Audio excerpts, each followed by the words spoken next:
Hello friends, welcome to Bodhganga Academy. So we are back again with yet another interesting topic. आज के lecture में हम लोग एक बहुत इंटरेस्टिंग टॉपिक डिस्कस करने जा रहे हैं जिसको हम लोग थॉरली डिस्कस करेंगे और बहुत अभी रिसेंटली न्यूज में भी है और इसे आप सुपर फूड के नाम से भी जानते हो। तो आज का लेक्चर जो है वो हम लोग डिस्कस करेंगे अबाउट फॉक्सनट, जिसे हिंदी में मखाना कहा जाता है। और रिसेंटली गवर्नमेंट ने अभी अभी इंडियन मखाना बोर्ड जो है वो एस्टेब्लिश किया है, नेशनल मखाना बोर्ड एस्टेब्लिश किया है। तो हम लोग इस टॉपिक के बारे में पूरा का पूरा डिस्कस करेंगे।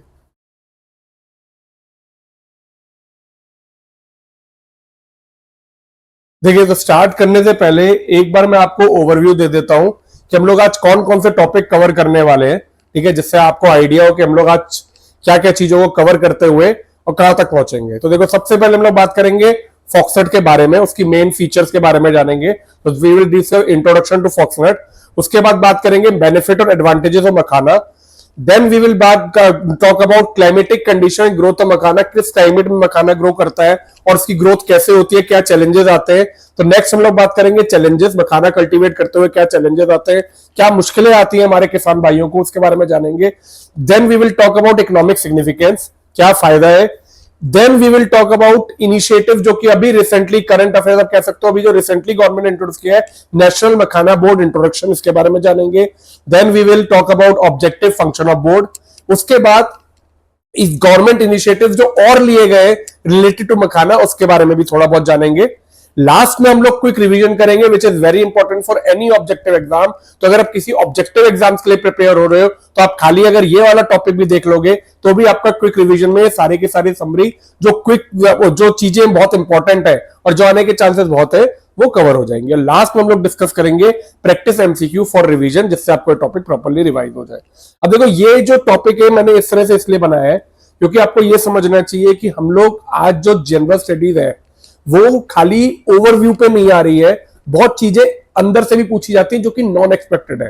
कहते हैं एक्सपेक्ट द अनएक्सपेक्टेड। तो आजकल हर एक जनरल स्टडीज के पेपर में एक्सपेक्ट द अनएक्सपेक्टेड वाली चीज चल रही है। इसलिए मेरी कोशिश है कि आपको एक ही लेक्चर में जो भी पॉसिबल चीजें हैं, क्योंकि न्यूज में आया है नेशनल मखाना बोर्ड इंट्रोडक्शन, तो मखाना से रिलेटेड जितनी भी इंपॉर्टेंट चीजें हैं वो सारी आपको इस लेक्चर में मिल जाएंगी, जिससे आपको कोई और बुक, कोई और रिसोर्स से आपको ढूंढने की या रेफर करने की जरूरत नहीं पड़े। क्योंकि करने को खाली ये इंपॉर्टेंट है क्योंकि ये करंट अफेयर्स में आया है, लेकिन जब आप कोई टॉपिक तैयार कर रहे हो तो उसको अगर पूरा तैयार करोगे then it will be more beneficial, क्योंकि आप उसे रिलेट कर पाओगे। और अगर आप किसी भी सब्जेक्टिव एग्जाम या खासकर आप बिहार के एग्जाम की तैयारी कर रहे हैं या फिर आप लोग इंटरव्यू की तैयारी कर रहे हैं तो ये टॉपिक सारे के सारे आपको आइडिया होने चाहिए, क्योंकि क्वेश्चन कहीं से ही पूछे जा सकते हैं। तो चलिए विदाउट डिले स्टार्ट करते हैं। सबसे पहले हम लोग बात करते हैं अंडरस्टैंडिंग फॉक्सनट। सबसे पहले हम लोग मखाने के बारे में बात करते हैं, जानते हैं कि वो क्या है, ठीक है। तो सबसे पहले कॉमन नेम आपको बहुत अच्छे से पता है, फॉक्सनट, मखाना, लोटस सीड भी कहा जाता है, गॉर्गन नट भी कहा जाता है, ठीक है। तो इसमें से खासकर फॉक्सनट जो है दैट इज द नेम जिसमें हम लोग जा रहे हैं। इसके अलावा अगर मैं इसके बात करूं साइंटिफिक नेम की, तो मखाने का जो साइंटिफिक नेम है डेट इज यूरेल फ्लोरेक्स। ये आपको ध्यान रहना चाहिए, रिलेटेड साइंस एंड साइंस में आ सकता है साइंटिफिक नेम है मखाना, तो आपको ये पता होना चाहिए। और ये कौन सी फैमिली से बिलोंग करता है, वाटर लिली। ये अब मैं आगे डिस्कस करूंगा वाटर लिली फैमिली में क्यों बिलोंग करता है, लेकिन अभी के लिए साइंटिफिक नेम इसका Euryale ferox and belong to water lily family. Makhana को हम लोग कई बार ब्लैक डायमंड के नाम से भी जानते हैं, क्योंकि अगर आपने मखाना देखा है तो नॉर्मली क्या होता है, it is A small round जिसमें आपके ब्लैक ब्राउन सीड्स होते हैं।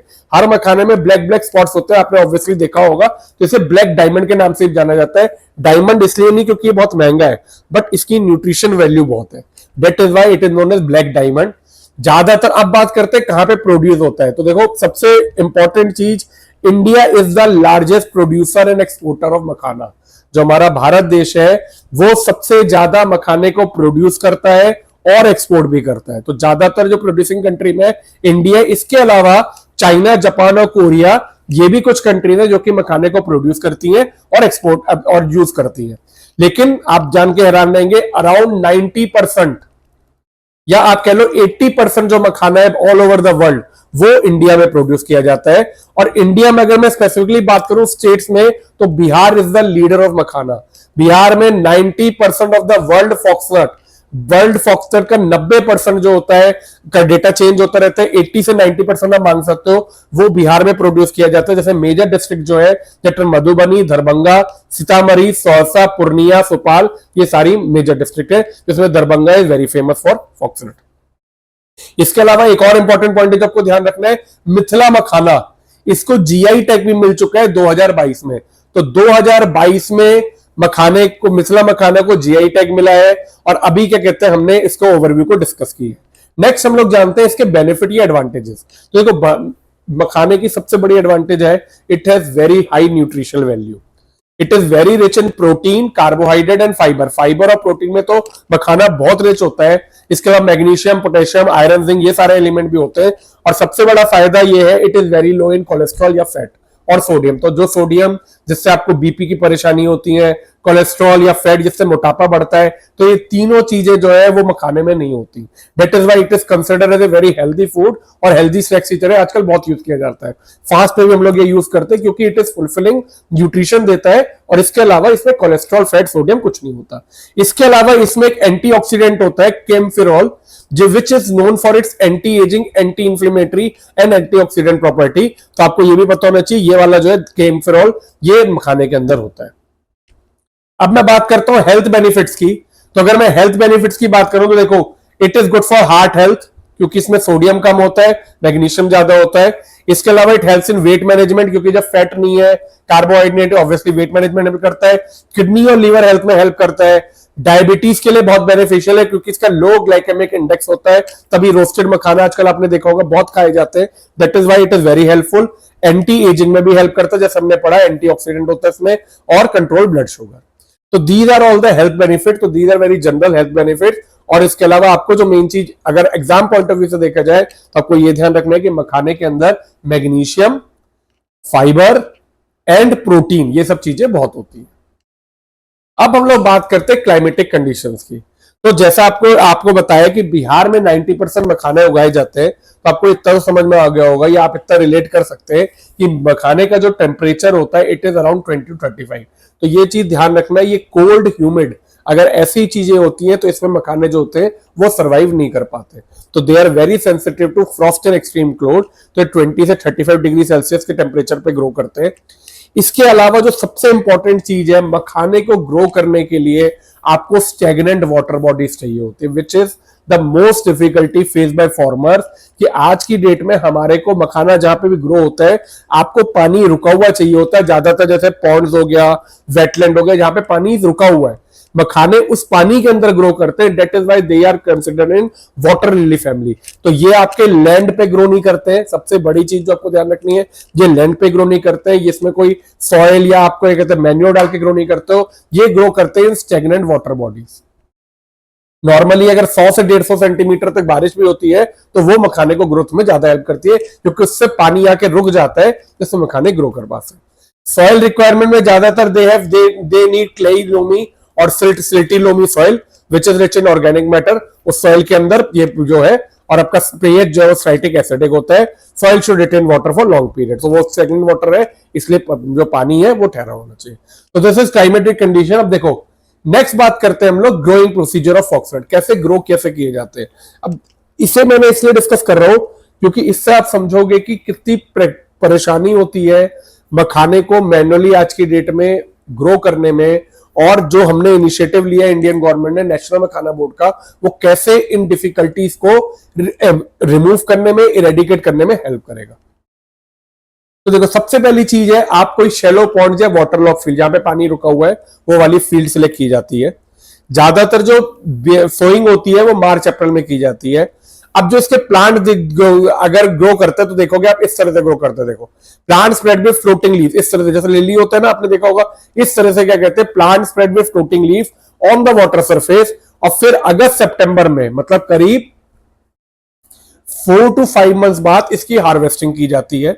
कभी कभी अक्टूबर तक भी टाइम चला जाता है। अब हार्वेस्टिंग करते हुए क्या होता है, इसमें नॉर्मली आपने पढ़ा होगा कि लैंड पे जब क्रॉप्स होती है तो हम लोग क्या करते हैं, कोई विनोवर होता है या किसी भी चीज से थ्रेशिंग और विनोइंग कर दी जाती है क्रॉप्स की। लेकिन क्योंकि ये पानी में के अंदर होते हैं तो फार्मर्स को पानी के अंदर कूद के जो उनके सीड्स होते हैं, जो फ्रूट्स होते हैं मखाने के, उनको कलेक्ट करना होता है पॉन्ड के बॉटम से, और फिर ये जो सीड्स होते हैं they are sun dried, roasted and popped to produce makhana foxtail. क्योंकि अगर आप देखोगे तो आपको जो मिलते हैं मखाने वो इस तरह से मिलते हैं, आप देख रहे हो। इससे इधर तक पहुंचाने के लिए मखाने की प्रोसेसिंग की जाती है, और ये जो सीड्स होते हैं ये पानी के अंदर से निकाल के पहले इनको सुखाया जाता है, ठीक है, सन ड्राइड किया जाता है, उसके बाद उनको प्रोसेस करके then we reach to this condition. तब आप समझ सकते होगे कि मखाने को ग्रो करना और उसे कल्टीवेट करना कितना मुश्किल काम है। तो अब नेक्स्ट टॉपिक हम लोग ये डिस्कस करते हैं, चैलेंजेस इन मखाना कल्टीवेशन, कि मखाना कल्टीवेशन में क्या क्या चैलेंजेस आते हैं। तो पहला देखो चैलेंज होगा, लेबर इंटेंसिव प्रोसेस है, बहुत लेबर, हमारे पास कोई मखाने कल्टीवेशन के लिए कोई बहुत एडवांस टेक्नोलॉजी या ऐसी मशीन्स नहीं है जिससे मखाने ग्रो करके खुद ही बाहर आए, तो it is labour intensive process. Farmer को पानी के अंदर जाना होता है, वहां से मखाने निकालने होते हैं, तो इसकी हार्वेस्टिंग को ट्रेडिशनल डाइवर्स फार्मर, अब हर कोई फार्मर डाइव भी नहीं कर सकता, तो आपको ट्रेडिशनल डाइवर्स चाहिए जो कि डाइव कर सके, यंगर जनरेशन और चाहिए होगी, क्योंकि ओल्ड जनरेशन नहीं कर सकती, तो this is the first difficulty. Next is lack of mechanisation, कोई ऑटोमेटिक हमारे पास टूल्स नहीं है, कुछ भी नहीं है ऐसा। Next is risky cultivation environment, आपको जो वाटर बॉडीज चाहिए होती है वो स्टेगनेंट वाटर बॉडीज चाहिए होती है, जो कि आप जितना अर्बनाइजेशन बढ़ रहा है आप देखोगे इतनी स्टेगनेंट वाटर बॉडीज अब अवेलेबल नहीं है, जिसकी वजह से क्या होता है कई बार हमारे को जो कीचड़ वाला पानी है, या जहां पे क्या कहते हैं स्नेक लीचेस, मतलब गंदा पानी जो हो गया है उसके अंदर मखाने उगाने पड़ते हैं, जिसमें क्या कहते हैं स्टेगनेंट वाटर से आपका हेल्थ हैजार्ड भी हो सकते हैं फार्मर्स को। Next is high post harvest loss, कई बार ऐसा भी होता है मखानों का प्रॉपर मान लीजिए सूखे नहीं या फिर कुछ और, तो पोस्ट हार्वेस्ट लॉसेस बहुत ज्यादा है। Next is long crop cycle, 6 से 7 महीने लगते हैं हार्वेस्ट करने में। Low awareness and institutional support and market and price fluctuation, तो these are some of the challenges जो कि फार्मर फेस कर रहे हैं, जिसकी वजह से मखाने को वो रिकॉग्निशन नहीं मिल पा रही है जो कि वो डिजर्व करता है। तो इसी के लिए हमने आगे जो गवर्नमेंट इनिशिएटिव ले रहा है आज की डेट में, वो इसी वजह से ले रहा है। तो नेक्स्ट बात करते हैं इकोनॉमिक सिग्निफिकेंस ऑफ मखाना। अब देखो क्या क्या इकोनॉमिकली फायदे क्या होते हैं, आपने हेल्थ बेनिफिट पढ़ लिए, बट अगर मैं इकोनॉमिकली देखूं कि कोई भी चीज इकोनॉमिकली वाइज भी बहुत जरूरी होती है, जब तक वो सस्टेन नहीं करेगी तब तक उस चीज को करने का फायदा नहीं है। तो इकोनॉमिक सिग्निफिकेंस ऑफ मखाना, तो पहला देखो income and livelihood, around 5 lakh farmers जो है उनकी इनकम और लाइवलीहुड जो है वो इसके ऊपर डिपेंड करता है। नेक्स्ट हाई मार्केट वैल्यू, जो makhana it is a high cash crop, तो इसका जो रिटर्न्स होता है वो पैडी या वीट जो ये सब चीजें होती है इनसे ज्यादा होता है। मखाने की ऑलमोस्ट कॉस्ट जो है 500 से 700 रुपए केजी तक जाती है, कुछ हायर भी होता है। और ये हाई मार्केट वैल्यू एक तो कैश क्रॉप है इसलिए भी है, और आप जितने ज्यादा चैलेंजेस हो, जितनी कोई चीज डिफिकल्टी से ग्रो कर रही है ऑब्वियसली उसकी मार्केट वैल्यू भी उतनी हाई होती जाएगी, तो इस वजह से इसकी मार्केट वैल्यू भी हाई है। Next is nutrition and health economy, ठीक है, ये न्यूट्रिशियस है, आयुर्वेदा में यूज होते हैं आज की डेट में, वेलनेस इंडस्ट्री में यूज होते हैं आजकल तो बहुत सारे रेडी टू ईट स्नैक्स भी आ रहे हैं, तो ये सारी चीजें। एक्सपोर्ट का पोटेंशियल बहुत ज्यादा है इसमें, बहुत ज्यादा डिमांड यूएसए, यूके, जापान जैसी कंट्रीज से इसकी डिमांड बहुत है। इंडिया लार्जेस्ट प्रोड्यूसर है, तो इसके पास एक पोटेंशियल है, जितने प्रोड्यूस ज्यादा से ज्यादा होंगे उतने एक्सपोर्ट करने में भी, और हमारी जो इनकम है एक्सपोर्ट से वो भी बढ़ सकती है। इसके अलावा this is very important, makhana industry tries for women empowerment and rural economy, क्योंकि ये कोशिश ये करते हैं कि जो मखाना जो है उसकी इंडस्ट्री अगर लगेंगी तो उसमें वुमेन को नौकरी भी दी जा सकती है, जो कि कलेक्शन, पैकिंग, बहुत सारी चीजों में हो सकती हैं। तो next is women empowerment and rural economy. अगली है गवर्नमेंट एंड पॉलिसी इंपॉर्टेंस, ठीक है, तो अब ये गवर्नमेंट ने कुछ इनिशिएटिव जो लिए हैं, नेशनल मखाना बोर्ड एस्टेब्लिश किया गया है, वो अभी 2025 में किया है। इसके अलावा मखाना जो है उसे 1 डिस्ट्रिक्ट 1 प्रोडक्ट वाली स्कीम में भी इंक्लूड किया गया है एंड रिकॉग्नाइज जीआई प्रोडक्ट, जैसा मैंने बताया 2022 में मिथिला मखाना को जीआई टैग भी मिला था। तो अब this was all about foxnut, challenges क्या है, क्या फायदे हैं, हेल्थ बेनिफिट क्या है। अब हम लोग बात करते हैं गवर्नमेंट इनिशिएटिव जो कि अभी रिसेंटली लिया गया है, नेशनल मखाना बोर्ड। तो नेशनल मखाना बोर्ड, देखो ये लाइन बहुत अच्छी है, super food from Bihar gets a super boost. तो नेशनल मखाना बोर्ड को खाली एस्टेब्लिश मखाने की लिए ही किया गया है, जिस ये अब की बार जो हमारी फाइनेंस मिनिस्टर थी उन्होंने बजट में अनाउंस भी किया था, और अभी पूर्णिया बिहार में मोदी जी ने 15 सितंबर को इसको नेशनल मखाना बोर्ड को अनाउंस करके लॉन्च किया है। तो सितंबर 15 2025 को ये लॉन्च हुआ है। इसकी नोडल मिनिस्ट्री अभी क्लियर नहीं है, या तो मिनिस्ट्री ऑफ एग्रीकल्चर भी हो सकती है, या फिर कई लोग यहाँ पे मिनिस्ट्री ऑफ फिशरीज भी बोल रहे हैं। तो ये जो है दिस इज नॉट क्लियर, अभी डिक्लेयर नहीं हुआ है, बट नॉर्मली ये माना जा रहा है कि या तो एनिमल हस्बेंड्री ऐसे उसमें आएगा तो ये वाली होगी, या फिर क्या कहते हैं आपका मिनिस्ट्री ऑफ एग्रीकल्चर होगी। नेक्स्ट बात करते हैं क्यों किया गया, ये अब आप समझ गए होंगे। To promote production, processing, technology adoption and domestic consumption, export, मखाने की हर एक चीज जो डिफिकल्टी फार्मर फेस कर रहे हैं, खासकर technology adoption, branding, domestic consumption, export, इन सब के लिए एक बोर्ड एस्टेब्लिश किया गया जो कि इन सब चीजों को टेक केयर करेगा। बोर्ड को इनिशियली 100 करोड़ रुपए दिए गए, जो कि आगे टोटल बजट में शायद 475 करोड़ के करीब एलोकेटेड है, उन्हें 100 करोड़ भी अलॉट किए गए स्टार्टिंग के लिए। अब बात करते हैं की फंक्शंस ऑफ द बोर्ड। तो ये फंक्शंस आप लोग शायद समझ गए होंगे, अब इसे डिस्कस करने की ज्यादा जरूरत नहीं है। तो पहला है सपोर्ट फार्मर प्रोड्यूसर ऑर्गेनाइजेशन। इसके अलावा क्वालिटी पैरामीटर्स को स्टैंडर्डाइज करेगा। भाई देखो क्या होता है कि जब आप कोई चीज एक्सपोर्ट करते हो तो उसके लिए क्वालिटी पैरामीटर्स होते हैं।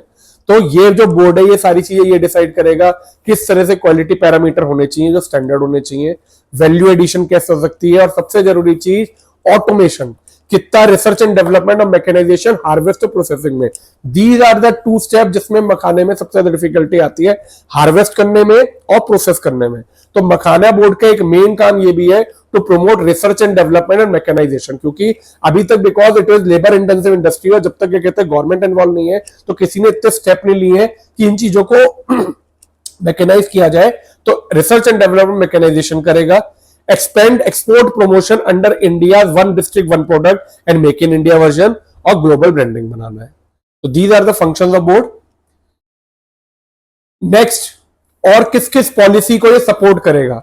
अगर नेशनल मखाना बोर्ड लॉन्च किया गया है तो ये कौन कौन सी पॉलिसी को सपोर्ट करेगा, अब इसको देख लेते हैं। तो it is part of government push for agree export diversification. देखो एग्रीकल्चर में हम लोग फूड क्रॉप तो बहुत सारी कर रहे हैं, तो एक ये पार्ट हो गया कि एग्रीकल्चर के अलावा कैश क्रॉप को हम लोग एक्सपोर्ट करके एग्रीकल्चर को डाइवर्सिफाई कर सके। Supports national mission on edible oil in horticulture, linked with PM FME scheme, इस स्कीम से भी लिंक है। माइक्रो फूड प्रोसेसिंग एंटरप्राइज, क्योंकि जब मखाने ज्यादा ग्रो होंगे तो माइक्रो फूड इंडस्ट्रीज जो है उनको सेटअप करके ये सारी चीजें भी की जा सकती है, तो इससे। और सबसे इंपॉर्टेंट आत्मनिर्भर एंड मेक इन इंडिया गोल, ये सबसे इंपॉर्टेंट है विकसित भारत 2047 के लिए। अब भारत का आत्मनिर्भर होना बहुत जरूरी है, जिसके लिए this is also one of the step. अब हम लोग डिस्कस कर लेते हैं कुछ गवर्नमेंट इनिशिएटिव्स क्या क्या लिए हैं। तो ये हमने बात कर ली नेशनल मखाना बोर्ड, ठीक है, ये एस्टेब्लिश हुआ है, हेडक्वार्टर इसका पटना में होगा। It will promote production, processing, branding and export. GI tag Bihar makhana को 2022 में दिया था, ठीक है। इसके अलावा one district one product scheme में से इंक्लूड किया गया है, जो कि मिनिस्ट्री ऑफ फूड प्रोसेसिंग की चला रही है। मखाना जो है वो बिहार डिस्ट्रिक्ट के लिए, ये देखो ये स्कीम आपने पढ़ी हुई होगी, एक डिस्ट्रिक्ट के एक प्रोडक्ट को प्रमोट करना, तो इन सारी डिस्ट्रिक्ट के लिए मखाने को प्रमोट किया जा रहा है, दरभंगा, मधुबनी, सीतामढ़ी, इन सब में। इसके अलावा there are some other step like NAFED का सपोर्ट है for procurement processing, PM FME scheme micro processor industries के लिए, रिसर्च एंड डेवलपमेंट। इसके अलावा वन ऑफ द थिंग जो कि ध्यान रखनी है, देयर इज इंस्टीट्यूट ऑफ मखाना, ठीक है, जो कि 1998 में दरभंगा बिहार में एस्टेब्लिश किया गया था, और 2015 में उसे ICAR Indian council of agriculture research में मर्ज कर दिया गया। तो पहले इंस्टीट्यूट ऑफ मखाना जो था वो अब आईसीएआर के अंदर मर्ज हो गया है। तो it is basically this is special institute which is dedicated to the makhana cultivation method, seed improvement, mechanisation, post harvest technology, ये सब। देखो अब इसमें आप ये कह सकते हो, अगर आपको क्रिटिकली एनालाइज करना है तो आप ये भी कह सकते हो 1998 से ये इंस्टीट्यूट ऑफ मखाना फिर क्या कर रहा है भाई।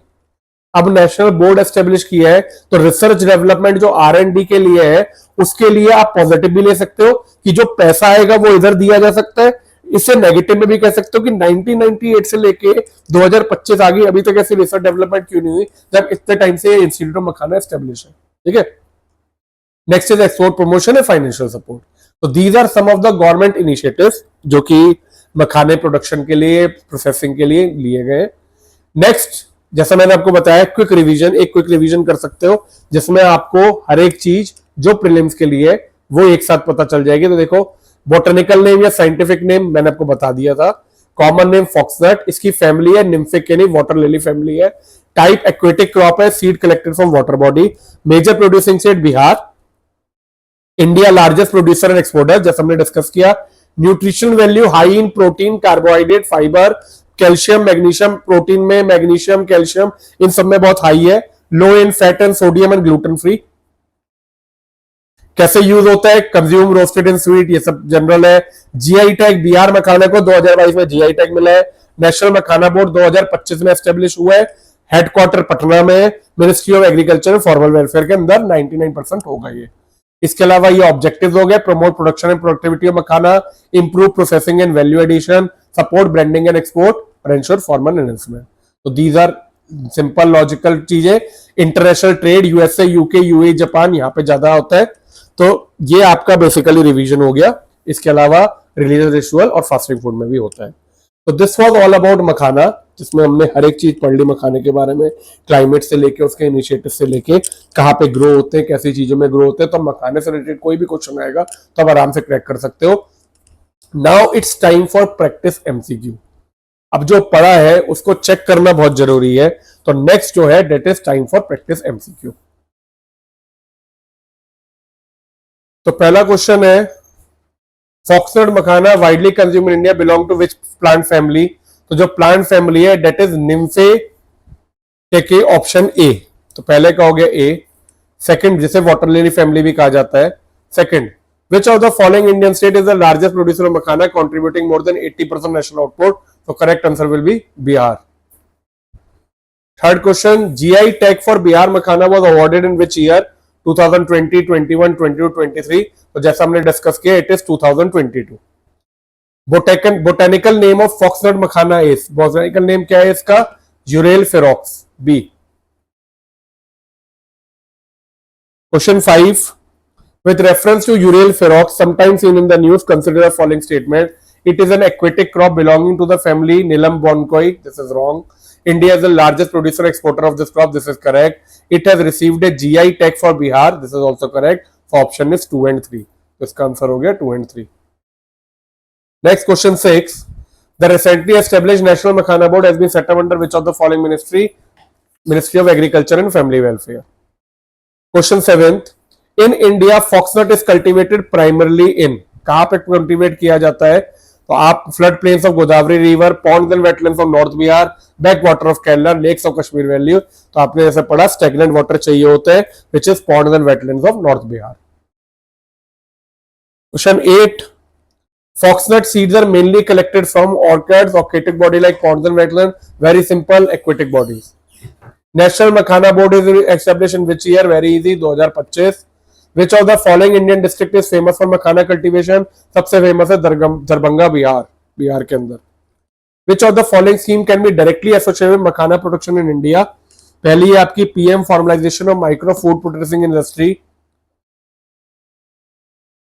APEDA export promotion, mission on integrated development of horticulture, PM मत्स्य संपदा योजना। तो देखिए इसमें से ये वाली तो एसोसिएटेड नहीं है, ये वाली आपको मैंने डिस्कस किया, माइक्रो फूड प्रोसेसिंग एसोसिएटेड है, अपेडा एक्सपोर्ट प्रमोशन भी एसोसिएटेड है, mission on integrated development of horticulture ये भी एसोसिएटेड है। Correct answer is 1, 2 and 3. Consider the following statement regarding foxnut.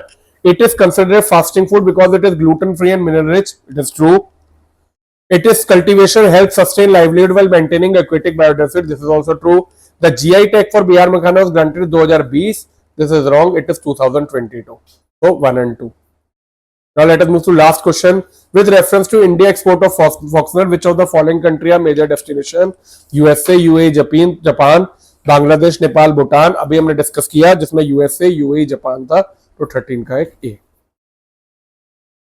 So this was all about foxnut, जैसे हमने discuss किया black diamond या मखाना, सारी की सारी चीजें हमने डिस्कस करी। आई होप आपको ये लेक्चर अच्छा लगा हो।